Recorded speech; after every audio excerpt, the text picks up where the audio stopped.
Yes. Oh, yeah. Oh, yeah. It's your boy, Preston, PhatSamuraiGuy, back again with another episode of Anime Block, baby, where we discuss all things anime and more. And, of course, I couldn't be doing these two movies without my brother from another mother, Eric, the Asian movie enthusiast. You like how I put a little stank on it? You like that?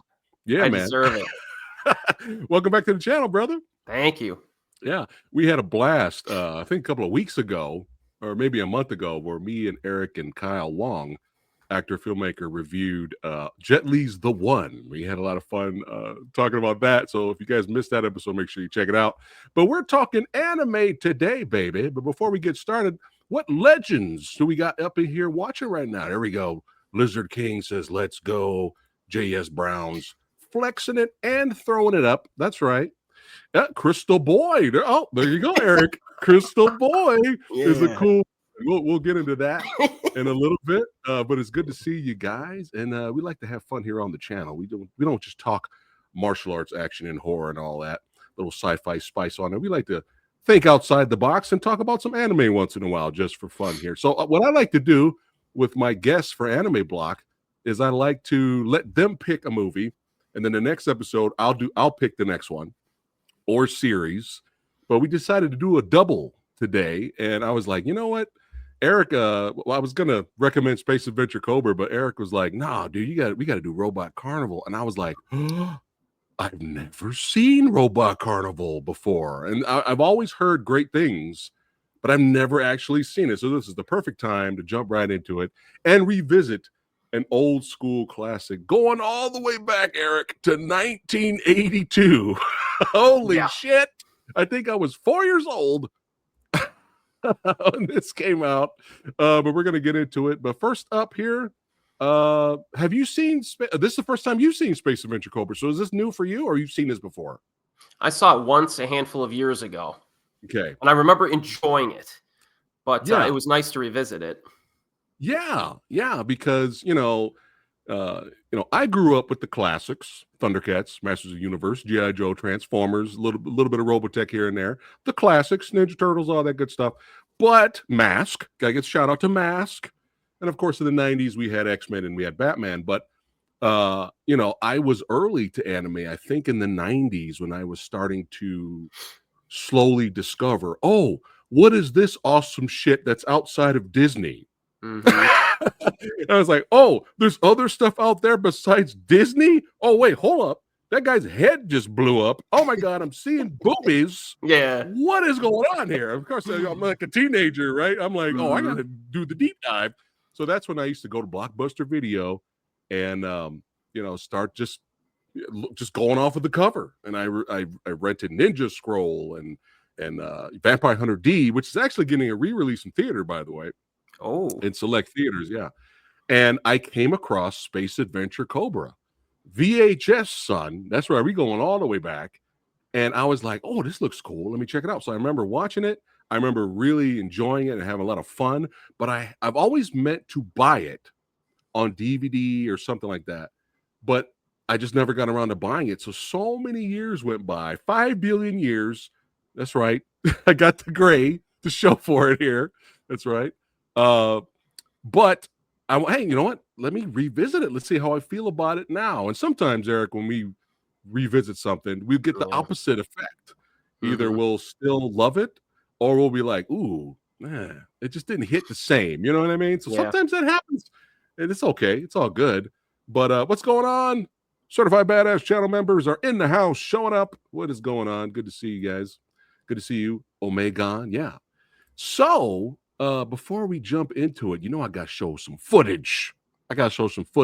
So let's go back to 1982, Electric Boogaloo.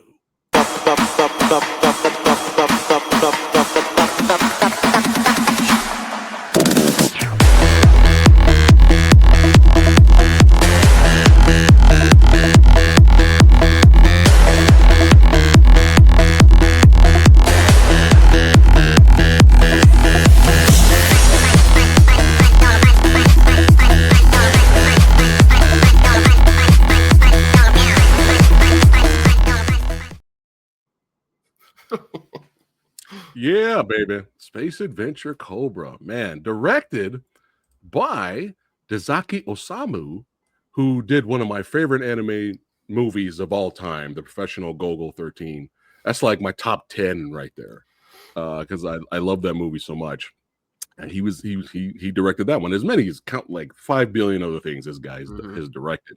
But here's a quick plot synopsis, and don't forget there'll be some minor spoilers. Yeah. What do you think? Yeah, fuck it. We'll do minor spoilers. Minor, yeah. Minor There's some big stuff that happens in this movie, so yeah, be a little careful. Okay, we'll do minor spoilers. But here's the plot synopsis for those who have not seen it. After 2 years in hiding, a famed space pirate with a psychogun for a left arm joins a bounty huntress on a quest to save her world, only to find himself battling an old enemy. That's right. And we have so many wonderful characters in this movie. And I remember, Lady Armoroid, all this stuff. Professor Topero. Oh, he's called Crystal Bowie here, Eric. I'm looking at IMDb right now. Crystal Bowie. Me and Eric are going back and forth because I've heard Crystal Bowie, and I've heard when I watched it on Amazon Prime and last night, they were calling him the main villain Crystal Boy. So it's kind of funny. Chat said Crystal Boy. So it's probably both. Who knows? Yeah, wonderful plethora of characters. But I remember I only watched it once. I remember enjoying the movie, but I didn't really become a fan of the character until I watched the series, the original series, which came out, I think in the same year, a little bit after that. And then when I watched the series, got to know the characters a little bit more. I think it's like 33 episodes or something like that. I was like, oh yeah, Space Adventure Cobra for life. I'm by no means an expert, but I just became a fan, and I totally forgot I had this. And I don't even remember where I bought this, but I got this really cool Space Adventure Cobra statue. And I don't know if I got this at anime convention, an expo, Comic-Con. Like, I have no Amazon. I don't remember how I bought this, but I forgot I had it. I had to wash it off just for the video, Eric. This is tons of dust on it. But yeah, I had to show that off. This is the perfect time to show that off. But yeah, I just became a fan of the character. And believe it or not, Eric, this comic, and of course, the manga, of course, the series was absolutely huge in Europe. Huge especially in France as well. It was like just hugely huge. That's a new a word, a sentence I'm putting together here. But yeah, you have the movie, and then you have the series, and then they actually brought the series back in 2008 to 2013. They actually brought the series back, I believe. A little new coat of paint, and that's fun too. It's fun. I like the original series more, but the little reboot was still fun because it's always fun watching these characters in action. And our boy here, Crystal, we're gonna call him Crystal Boy just for this episode. Yeah, our boy Crystal Boy returns in the series, and they have a rematch. Yes. And wow. And you get some more backstory on Lady Armoroid's origin, and of course Cobra's origin as well. You get some backstory on there because he used to look different. He had the long blonde hair.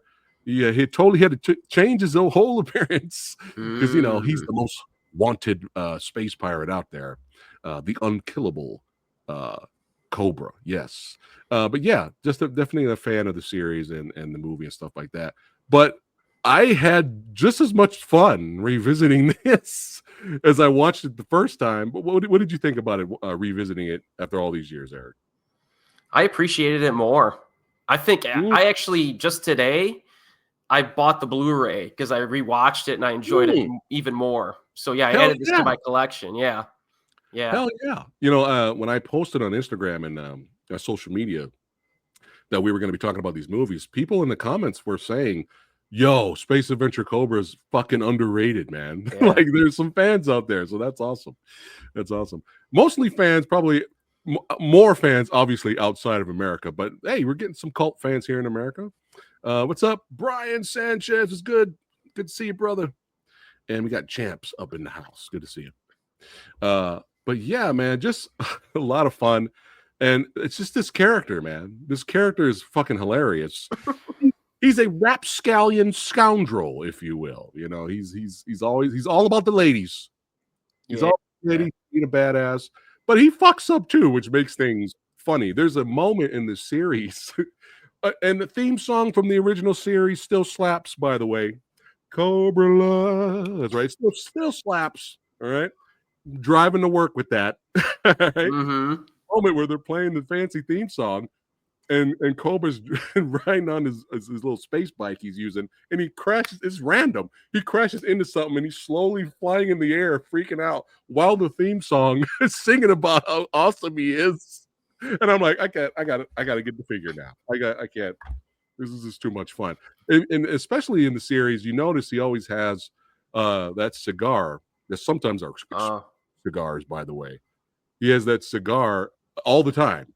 There's a part in the series where he's fighting a dude underwater and he still has the cigar in his mouth because that's how he rolls. It's fucking hilarious. It's fucking hilarious.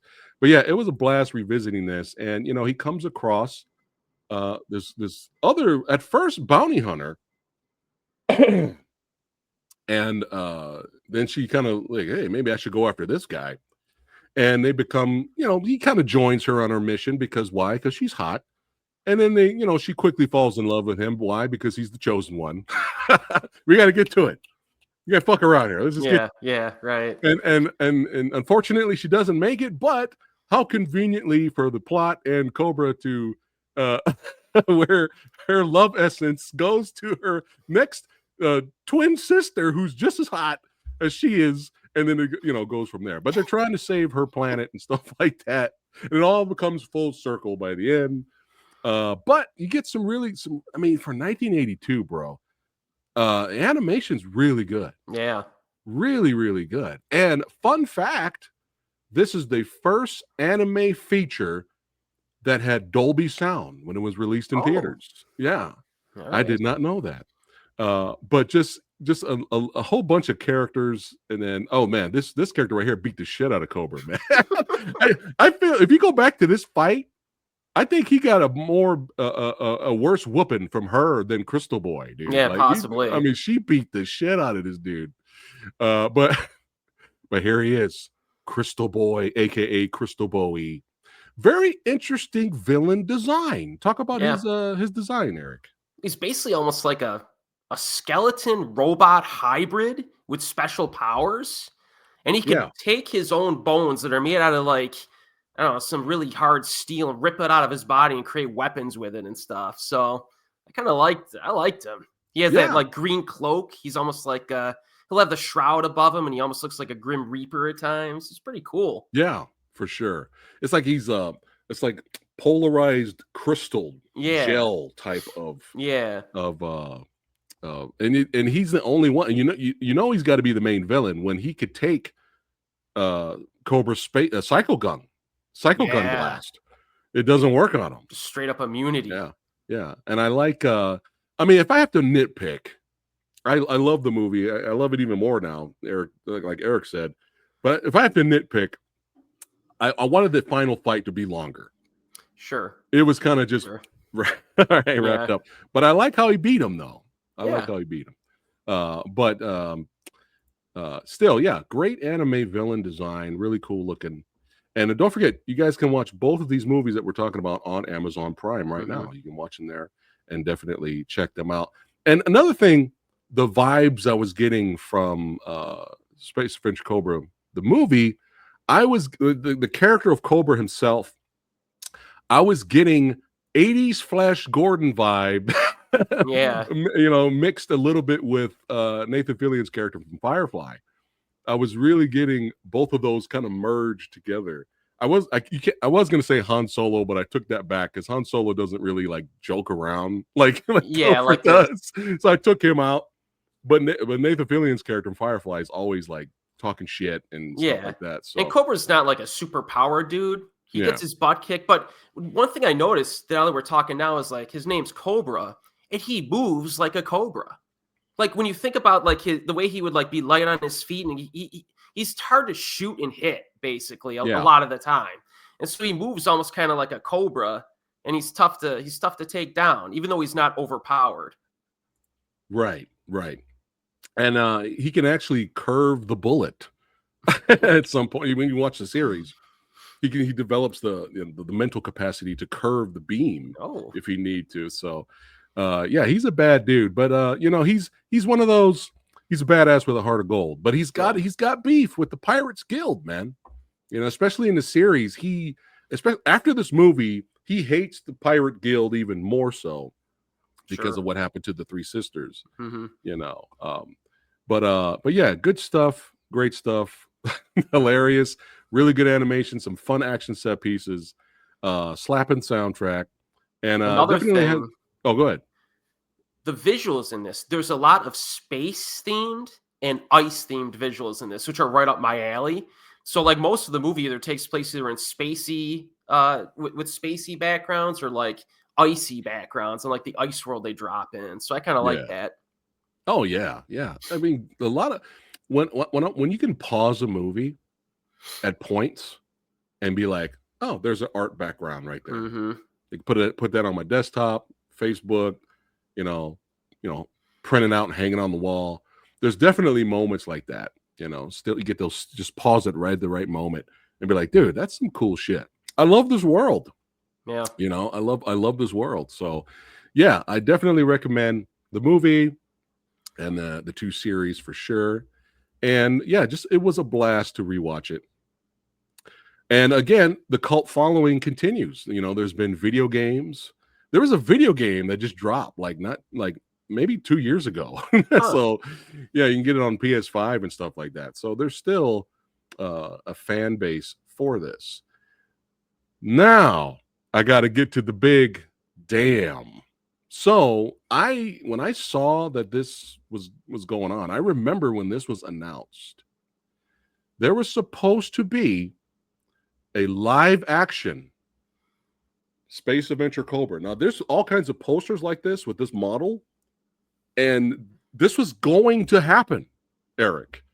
They were going to make a live action movie of Cobra, and I was like excited, and then I totally forgot about it until I did so many years went by, and I forgot that was like this was supposed to happen. And so I did some research, and apparently, director Alexandre Aja from High Tension. Yeah, High Tension, Piranha 3D. One of my favorites, I think he did The Hills Have Eyes. Oh yeah, remake. Yeah. The unrated version is the shit. This was because, again, like I said, this is huge in Europe. So this was like a dream. He even says it. This is a dream gig to direct the live action version of Cobra. And it looked like it was going to go. They were going to team up with Lionsgate because of Avatar. 3D movies were still popular. They were going to make it 3D. It was going to be this big budget, or maybe 130 million type, dollar budget. And everyone was excited and ready to go. All they needed was a big star to play Cobra. It was set in stone, son. This was going to happen, Eric. We were going to get a big budget 3D live action movie of Cobra. And then the very next year, a small little movie featuring a whole bunch of characters nobody knows came out and absolutely destroyed and derailed all plans for this film. You want to know what movie it is? You ready? Did it bomb? God damn it. Oh no. God damn it. Guardians of the Galaxy came out and no one knew how big of a phenomenon this movie was going to be. Now, I'm a fan of Guardians of the Galaxy. I like the movie. I like the movie a lot.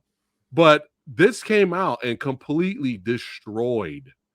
And that was it. Now, Alexander was still like, no, fuck it, let's make it. But everyone else was like, no, we cannot compete with this. Again, nobody knew who these characters were. The casuals is what I mean, not the comic book fans. Yeah. The casuals didn't know who these characters were. They didn't know, what the fuck is this? Yeah. Then they went to go see it, and everyone loved it, and the word spread, and it became this huge phenomenon. You'll find some of the previous actors that were originally casted for these that they wanted for these roles, and they turned it down. Like, I forgot the name of the what's her name? Amanda Seyfried or something. Oh, okay. You know what I'm talking about, right? Yeah. She was supposed to be Gamora, but she turned it down. She had no idea that this was going to be a huge smash. Yeah. So that derailed, and it still hurts. Alexandra's like, it still hurts because this was a dream gig for him. And now if you so yeah, again, it makes sense, right? That this came out and that was it. Because if you think about it, Star-Lord in a way is very Cobra-esque. Yeah. You know, he's trying to get the girl, he's comedy, he's kind of fucking up shit. He uses projectiles.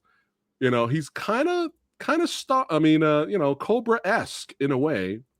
But yeah, it just kind of fucked things up. But if here's you think about it, let's take the opposite scenario. Let's say Guardians of the Galaxy tanked and was a bomb. It still would have killed the idea. That's true. So it would have had to have done like just pretty good to like hit that sweet spot of being like, oh, okay, we can do this. Yeah. Yeah. So it you know, again, I enjoy the film a lot, but that does kind of hurt me, especially me being a fan. It does kind of hurt that it didn't happen, especially when it looked like they were getting ready to happen. They had the budget, they had everything, they were ready to rock and roll. But you know what I'm thinking? I think because of the success of Guardians of the Galaxy, you think they would have just went through it anyway.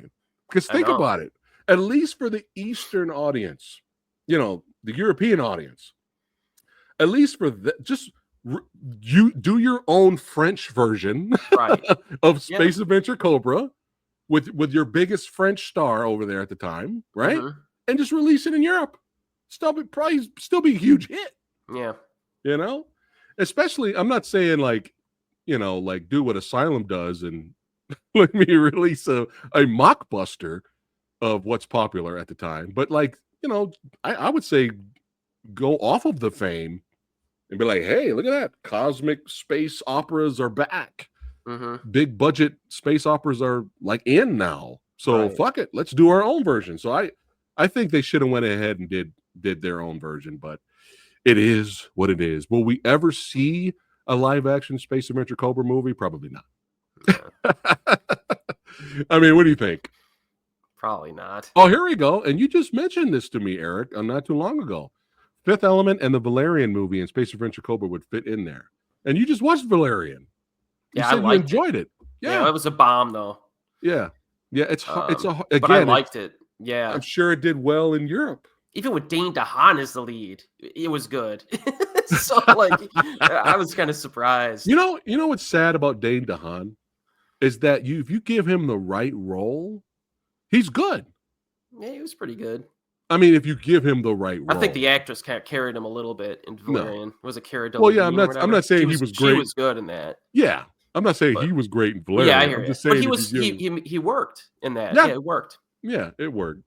But yeah, Valerian was a fun sci-fi flick. But yeah, it's just again, it's a hard sell when of properties that are big outside of America to sell it to Americans. You know what I mean? It's hard. It shouldn't be, you know. If everyone was open-minded like me and Eric, we would enjoy. So many people would enjoy a lot more things. You know what I mean? But it's all good. It's all good. But I had to share that, not necessarily fun fact with you guys, but yeah, I had to share that with you guys. But now it is time to go to the carnival. Let's go to the carnival, baby. Got my ticket. Yeah.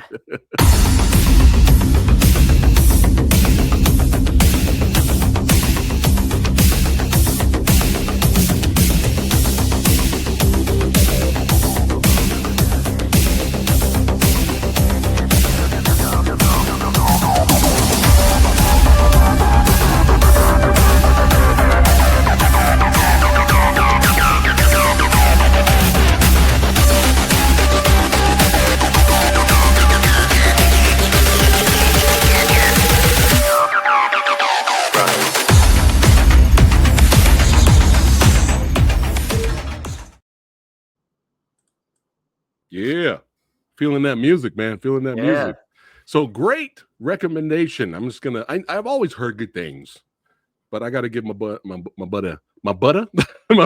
a shout out for recommending this. I don't think you've ever recommended me something that sucked. As we've been doing, it had to have happened at least a you few sure? times. I don't know, man. Like we've been doing videos for years now. I don't know. We'd have to go back. Maybe you gotta know your taste. Maybe that's what it is. I would recommend stuff that we would talk about. Eric would be like, "Oh, God damn it! All right." But yeah, Robot Carnival, 1987. The plot synopsis is a collection of short stories made by different animators with robot as the working title. Why is that rating low? What the fuck, IMDb? I'm looking at it right now. It's 6.8. Yeah, that's low for That's this. fucking horrible. Anyway, I know you warned me before I watched it. It can get a little artsy fartsy at times, but I'm happy to report that the farts don't stink with this one, and really enjoyed it. I just took it in. I felt like I was watching art. Yeah. I just felt like I just took it in. I sat down. I'm like, all right, let's go.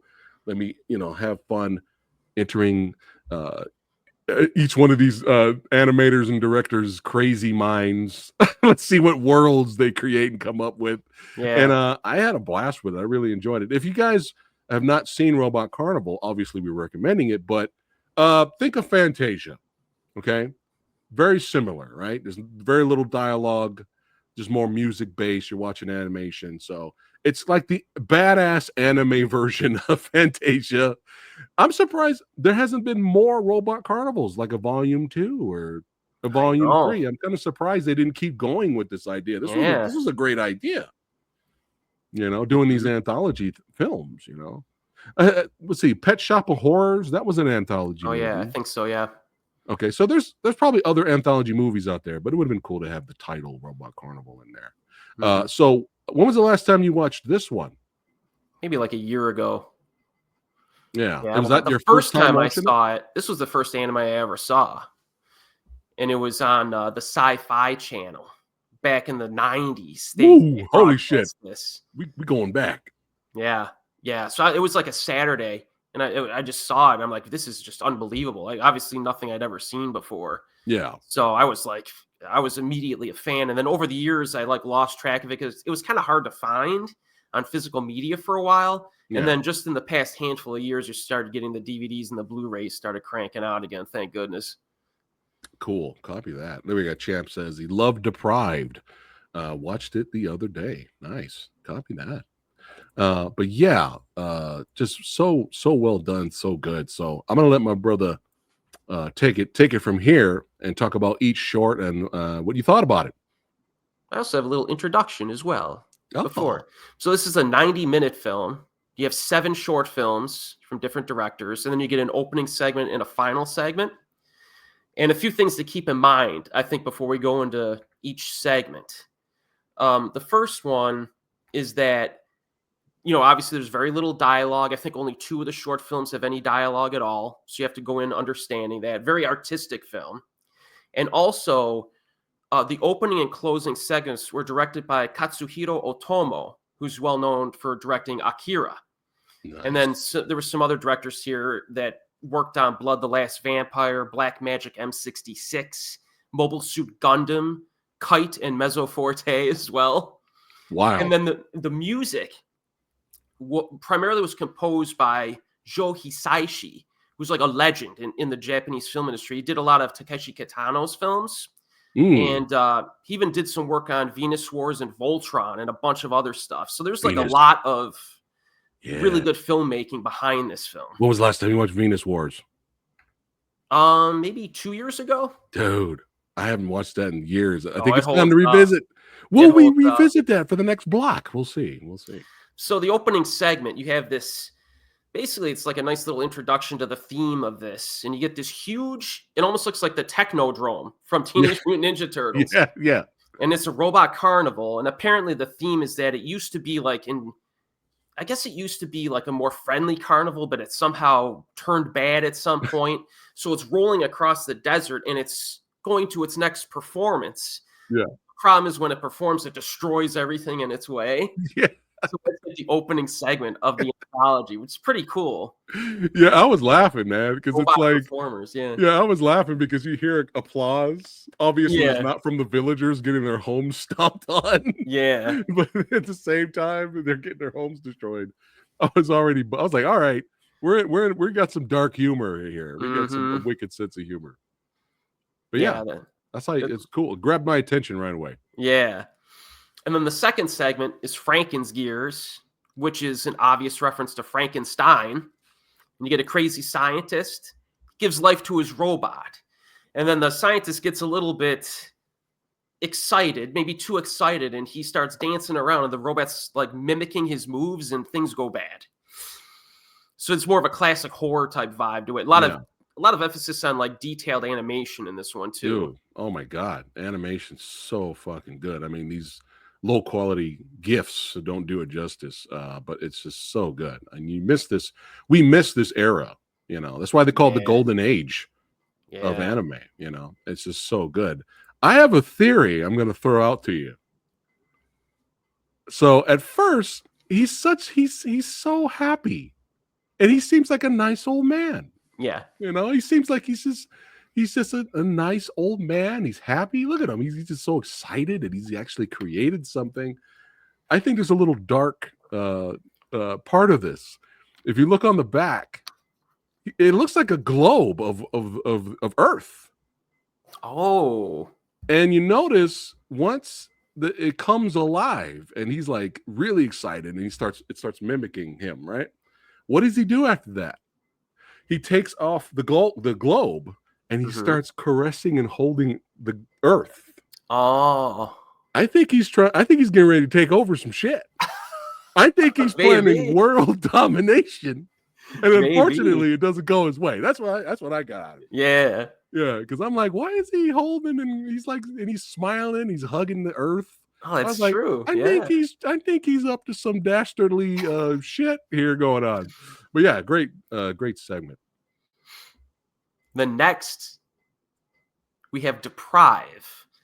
This one's kind of like alien invasion. Robots are kidnapping people. They kidnap a woman in this one, and her companion is kind of left behind. Yeah. And then we see this dude with like superhuman abilities attempts to save her. And this is basically just like an action-packed, like anime short film. He's just running through robots and attempting to save this girl. This is more of a crowd pleaser when compared to some of the other maybe like artsy segments. But it's pretty cool. And the robots, certain aspects involve shape shifting and other stuff. And you get some cool futuristic visuals as well in this one. Yeah, it's fucking dope, man. Dope, especially when he takes on the main villain at the end. I was like, can I get a whole series of this? Yeah. But it's good shit. Yeah. So that one's a little bit more straightforward. But then after that, we get to probably, in my opinion, the most emotionally resonant short film out of all of them, and that's Presence. And that's basically an old man, and how do I explain this? He basically is in possession of a robot girl, and this guy is this is almost like a drama romance with it has more of like this relaxing atmosphere that's very melancholic and sad. Yeah. And it this guy's lonely, his wife is a very successful person. That's creating a little bit of distance between them. And he connects with this robot girl, and the story goes from there. And I thought this had like some pretty great music and an excellent mood. Yeah. And it is the most emotionally impactful, I think, of all the stories in the set here. Yeah, not to spoil too much, but at first, when you see him when he's young, I think he created her, didn't he? Yeah, I think and then it was kind of like. At first, I was like, because what he does, I won't spoil it, but he does something, and I'm like, dude, what the fuck are you doing? You're being an asshole. Yeah. Like, why are you being a dick? And then when you stop and think about it, you're like, okay, you create something, but you don't program it to act that way, and it's right. And then I guess now looking at it, I'm like, okay, it kind of makes sense why he's kind of freaking out. Yeah. But I this is what I took away from this show. I took away by the end of it, I was like, you see, don't get married and have children. Live your dreams. Go off to go off and hey, go off and chase your dreams and be happy. You know, hey, look, I mean, look, this is what happens, you know, like you're just like, fuck it. That's the wonder of art. These are the interpretations that we could come up with. Because in a dialogue-driven film, everybody would explain their feelings and everything, but now you can like see between the lines and figure it out. I'm happily married, by the way. I just want to throw that out there. All right. But no, that's what I got out of it. I was like, hey, we're having fun here. Yeah. All right, what's next? Starlight Angel. Now, this one, you have two girls at a robot-themed amusement park, and both these girls find out that they're both dating Chad, and things go bad from there. And one of them, you know, they get their feelings hurt, and there's another robot like working at the park, and the girl gets into trouble regarding the other like robotic themed stuff, and the other robot attempts to help her out, even though she's still heartbroken from her, you know, douchebag boyfriend or whatever. Yeah. This one's like very breezy, maybe a little bit on the light side in terms of like content, especially after the heaviness of the prior installment. Yeah. But this type of stuff kind of evens out the anthology in terms of like the tone. And I like it. This could be my least favorite of all the segments, but in most anthology films, there's always like a bad one. And this anthology does not have a bad short segment. So I enjoyed this. And it's maybe a nice change of pace from the prior, you know, story. Right. And beautiful animation too. Yeah. You can see it in motion. At first I was kind of like, is this going to turn dark? Because she drops the, what was it? A necklace, right? Yeah. An amulet. And the robot picks it up and the robot's kind of chasing her, trying to catch up to her to give her the amulet. But I'm like, I don't know. Is this going to turn bad? But no, this was fun. It was a little, like you said, great change of pace there. Especially after the, you know, don't get married and have kids and ruin your life. Now this one is don't date Chad, and then you keep going. Don't date Chad. Yeah. Now this next one, I think every single person could sit down and watch this next short and get something completely different out of it. But I want to hear what you thought about this next one. So now we got to keep changing pace in this anthology. So now we go to the most artsy fartsy of them all. Yeah. If you weren't ready, we're getting artsy fartsy, and it's called Cloud. And basically, it's you can interpret a lot of stuff from this, but Cloud is like a robot basically walking through time. And you basically start off with the robot taking up most of the screen, but the story eventually shifts to you seeing the robot in the bottom corner of the screen walking, and you get images for the entirety of the rest of the screen while the robot's like walking through time and like experiencing these things that happen. Very like experimental film. Yeah. Definitely experimental and artsy. It's basically a story of his life experiences, and the artistry is really good. It's very relaxing and hypnotic as well. You nailed it. Yeah.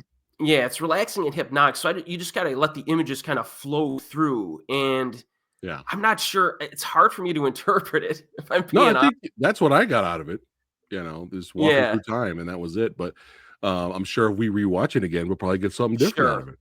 But there's one thing I was thinking about. One man came to mind while watching this, and that man's name is Bob Ross. When I used to watch Bob Ross, you know, little get out the paint and little happy little mistakes, you know, just the way he talks. You know, oh, we're gonna get a little, just get a little of that titanium white there and put it over there. The way he talks and the way he paints his images in his show would relax the fuck out of me, and it almost could put me to sleep at times. And I would get so comfortable that I not like getting tired going to sleep because I'm bored, but it's just so relaxing. And that was me watching this short. I was like watching the short like this, right? And then all of a sudden I go like this. And then all of a sudden I'm like this, watching it. And I'm not bored. I'm just going like this and then leaning back in the chair, just Just like, oh, just like it was so relaxing and like you said, Mm-hmm. hypnotic, man. And I a was lot of like, cloudy imagery too. Since the name of yeah, the segment, you'll see like calming clouds and then like dark, stormy clouds, and the yeah, other stuff happens too. But yeah, yeah. that's like the Very, theme. very dreamlike. Yeah. Yeah, yeah. And it made me I like how they hid the robot was actually someone. Oh, you were talking about the previous Yeah. short. Yeah. But yeah, that's what I thought about. I thought about me watching Bob Ross episodes, just very relaxing and watching art take place. Mm-hmm. Next up, Now we yeah, got to keep mixing it up. So now we do crowd pleaser again. So we got through the the experimental short. Now we're at a Tale of Two Robots. This short film has like 15 different names. yeah, But A Tale of Two Robots, I'll go with that. And it's set in the 19th century. Two giant robots, and they're almost like, I don't know if you'd call them steampunk style yeah, kaiju robots. yeah. So they're Steampunk. operated by human beings inside with like their gears and levers and stuff. And you get this Westerner who kind of was causing problems. And you try to get this Japanese crew to stop him. And that's your segment. And there's a lot of action comedy in this one. I mean, some guys they make mistakes in the robot and cause damage to themselves. Sometimes they try all these different tactics to take down the other robot, and it's a fun, creative type of segment compared to you'll see some stuff that's a little different in this one for sure. Yeah, and variety is good, especially for Yeah. anthology movies. But dude, it was busting me up because one side is invading, the other side created the the robot for a carnival, I think. Yeah. Hey, I did the thing. I said the thing. But yeah, I think it was like they made it for like a parade or some kind of celebration. And they're like, well, fuck it. We built this thing. We might as well use it to fight the guy. Animation is just amazing in this. Now, again, I'm being a little nitpicky here. I love the segment. It's one of the best. Little nitpicky. On your version that you watched, was the English dubbing for the Japanese atrocious? Possibly. You mean the English dub? Yes, of them doing like a Japanese accent. Oh, I watched my characters. Blu-ray. I think in the Blu-ray that it was a Japanese dub for the Japanese, and Oh, the okay. English guy was speaking English, if I remember correctly. Okay. I think if I remember correctly. Yeah, I could be wrong, but because on Amazon Prime, dude, the English dubbing for the Japanese oh characters are like, no, oh, he's over there. no, Like that kind of, I'm like, oh god, no. yeah, no, I didn't. That's not this one. Like, oh no, damn it. God damn it. Don't do that. Stop doing that. Oh, no. But anyway, what's funny is also with you got old school kung fu movies. Sometimes that happens, but sometimes what I hate, I think even Rick Myers mentioned this, when you have the old classic English dubbing, when they would use their voices for like their key eyes or them yelling and stuff during fights. That's bad. You know what I mean?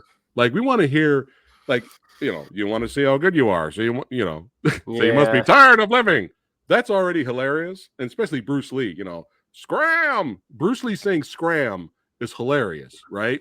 But at least we don't hear the guy doing the Bruce Lee wah and all that kind of stuff. That would be horrible. Wah. Yeah. It'd be terrible. Wata. It would be atrocious. But yeah, we're all over the place here. So it's fun. See, the Batman Ninja movie had these kind of oh, okay. This Friday at 3 p.m. Pacific time for the next action film autopsy, Rick Myers is going to be talking about that movie. So tune in. But yeah, it's still one of my favorite segments for sure. It's like old school Pacific Rim, period piece Pacific Rim. But what do we got next? It's the final individual story here. It's called Nightmare. And this could be my favorite of the whole set. So I'm a big horror guy. Yeah. And this is set in Tokyo. This robot uses some type of like lightning effect or something, creates some weird, I guess, robotic plants and tentacles that come out of the ground and destroy parts of the city. And he basically creates like his own army of nightmarish robots to basically kill everybody. Out of anything too. Yeah. He's like a wizard. He just points at anything, and they're robots. Yeah, he can just like summon stuff and just create stuff. And this one guy is like normal businessman, salaryman on his little scooter, is like sleeping in an alley while all this crap's going down. And he wakes up, and the key minion of the evil robots is like this dude to your left there with his own little bike, and it's basically a chase. And our protagonist attempts to just survive all of the horror. And yeah, this is great. Just tons of horrific visuals in this. I really liked it. Yeah, animation was like S tier. Like it was like insane once you guys see this in motion, and the whole post-apocalyptic world and all that kind of stuff. When the robots start coming out of nowhere, it's crazy. And I don't remember seeing any other human being except for this one dude. And poor guy, he was like, he probably just got off work, want to cut back a few brewskis. He was a little tipsy in this. I definitely got a little bit of a headless horseman going after Ichabod Crane vibe. Sure. In this one. But yeah, poor guy. I didn't see any other humans, poor guy. But yeah, this was great. Especially when you just finished the dreamlike short. Now you have the nightmare.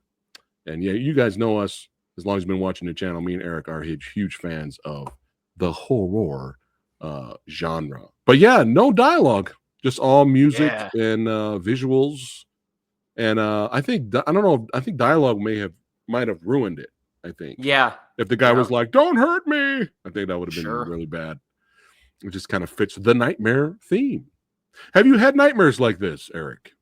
I've had some weird nightmares, but no, not that. No post-apocalyptic, end of the world, just you versus the Terminators type of dreams? No? Yeah, stuff like that. Yeah. That's what Samurai Guy be having. That's the kind of nightmares I be having. Here we go. Ando says, another great anime anthology is Memories. Have you seen Memories? Yes. I think that's the same director from Akira, I think, or he directed one of the shorts, I think. Okay. Yeah, it's very good, actually. Yeah. Well, Ando, I'm going to have to put that on the list. Yeah, that's a good one. I'll have to do another one of those for sure.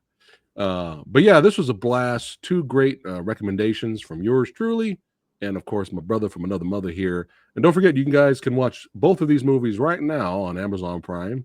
But yeah, this was a blast revisiting classics and then, watching for the first time for me, Robot Carnival. I really enjoyed it. It restores my faith in anime.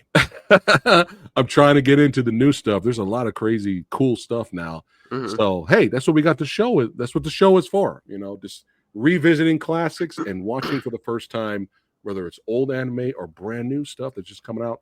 That's what the anime block is for. And it's nice to see stuff like this. Makes me smile when you have brand new recent releases of these two movies. Both of these movies right now are on 4K. So there's a fan base still for both of these movies. I might have to buy both of them at some point. Yeah. Because those when you watch these on Amazon Prime, they're rough. They're, Space Adventure Cobra had ads. It's rough. It's rough. But yeah, if you guys are interested, if you want to just buy them, they're on. You can get them on Amazon, both in 4K. And don't forget, we had a fun opening with the Robot Carnival destroying this village. And just to remind you that you're watching something twisted. We got a closing right here. It looks like this poor village, a poor family here that's left over in the village, find a little artifact out there, and it doesn't go too well. It does not go well. But it's a Saturday anime. Hey, Saturday anime on Sci-Fi got me into mini anime. There you go, Eric. There you go. Yeah. Before it was CC. Before it was CYFY. Yep. Whose brilliant decision was that? I don't know. But yeah, this was a blast. Thanks again, Eric, for being on the show, brother. And what you got coming up to the channel, man? What do I have coming up? Oh, I'm gonna keep doing some horror reviews are coming up, collection videos. I'm thinking about reviewing Customs Frontline, which I think is like a Herman Yao movie coming up, as well as a few other stuff like that. Nice. Yeah. You all know what you need to do. Hit them links in the description box below. Subscribe to my brother over here. He's always got awesome content, and especially those Blu-ray pickup collection videos. You're going to be drooling. You're going to be like, God damn it, I got to get that one. Let me check the wallet. Oh, fuck. It's just dust and moths coming out. God damn it. I will live through you, Eric. But yeah, subscribe to my brother here. And yeah, man. Hey, if you guys enjoyed yourself, don't forget to like, share, subscribe to the Old Samurai Guy. Don't forget this Friday at 3 p.m. Pacific time. Join me, Rick Myers, DJ Anubis. We're going to be talking about tons of TV shows. We got Daredevil, Reborn, and I'm sure Rick's seen The Working Man, starring Jason Statham. Yeah, all kinds of stuff. I'm sure Rick's going to talk about Snow White and all kinds of other movies. So this Friday at 3 p.m. Pacific time, join us live. We're going to have a blast there. And of course, tons of awesome content coming up to the channel. If you guys are channel members, hit that join button up there.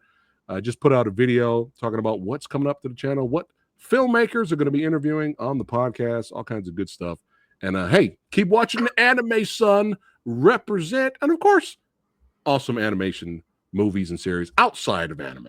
You know, I think it's time me and you, Eric, get into get into some of that Donghua.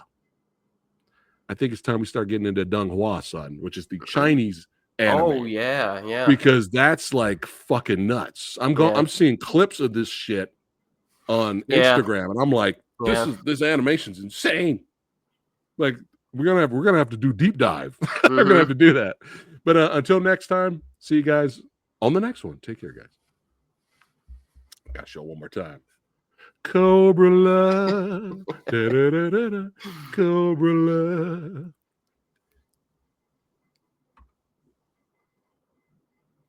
Oh, we're not done.